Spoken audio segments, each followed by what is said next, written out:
Good morning and welcome back. Competency number 2.2 is based on practical. So we will continue with competency number 2.3 and the today's topic is mechanism of enzyme action. Different theories have been put forward to explain the mechanism of action of enzyme, but none of these theory will able to explain the mode of action of enzyme completely.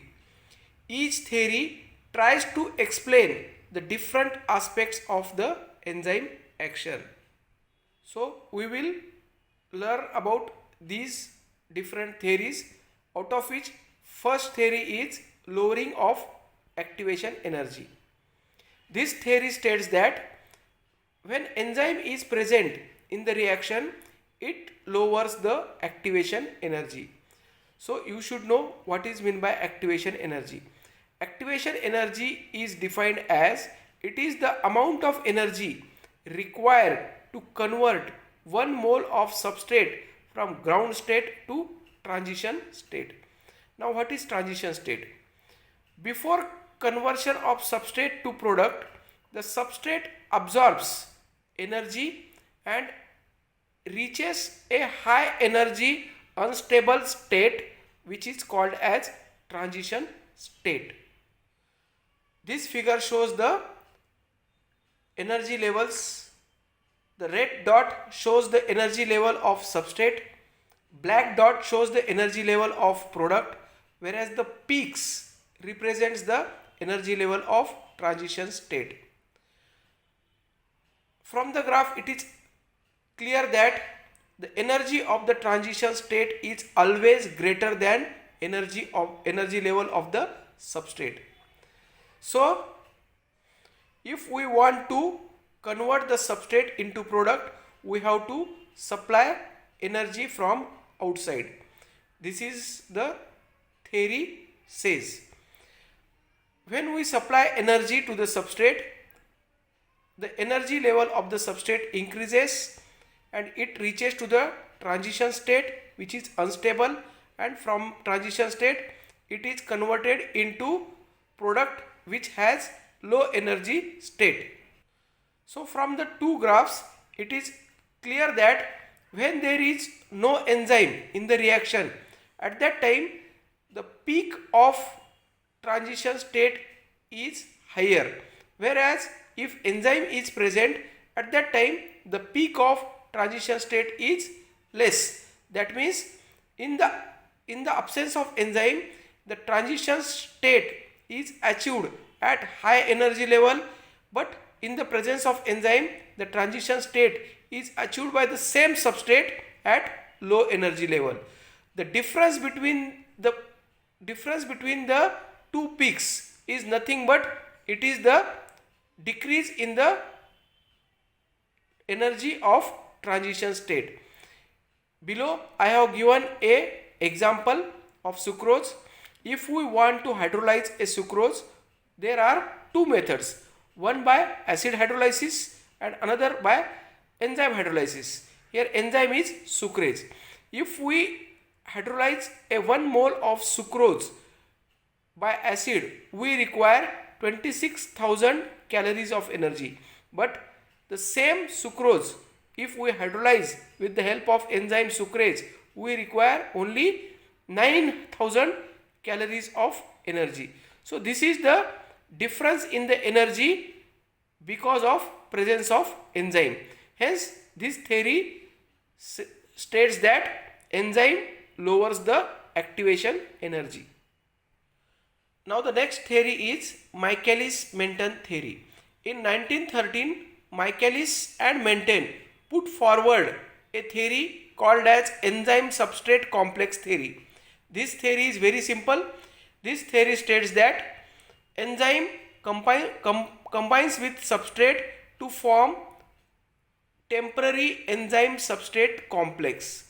Now this temporary enzyme substrate complex can be broken down either into enzyme and product, or it can be broken down reversibly into enzyme and substrate. Therefore the formation of enzyme substrate complex is a reversible process, whereas the formation of enzyme and product is a irreversible process according to this theory. Therefore, reaction 1, that is formation of enzyme substrate complex, is equal to reaction 2 plus reaction 3, that is breakdown of enzyme substrate complex. Third theory is Fischer's template theory. Now this theory states that the active site of the enzyme has three-dimensional structure. At the same time, it is rigid. Here the word rigid is important. Now, according to this theory, the substrate has complementary shape with the active site. Hence, when the substrate fits to the active site just like lock and key. Hence, this theory is also called as lock and key theory. This is the diagrammatic representation of Fischer's template theory or lock and key theory.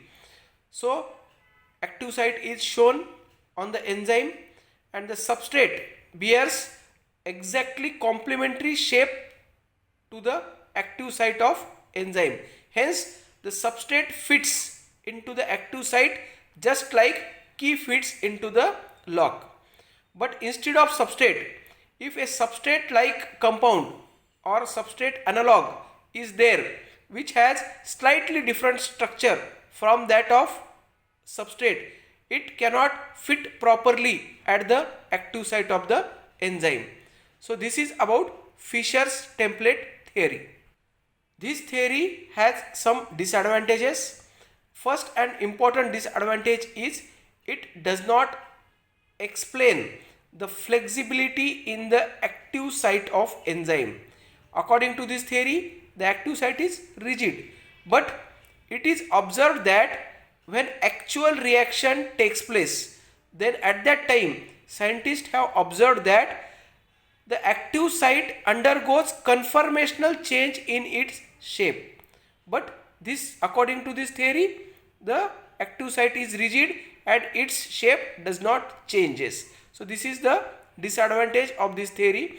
And the second disadvantage is it cannot explain the allosteric regulation. What is allosteric regulation? That we will see in enzyme inhibition part.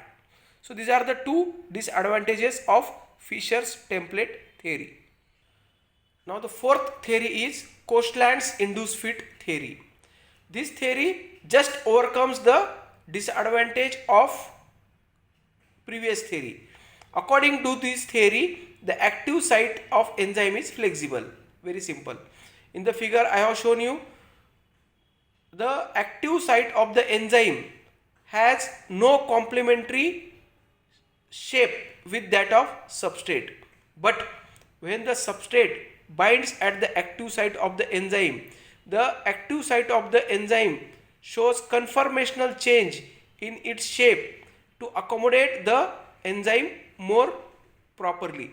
So it is seen in these two figures. In the first figure, it shows that the shape of substrate and active sites are not complementary.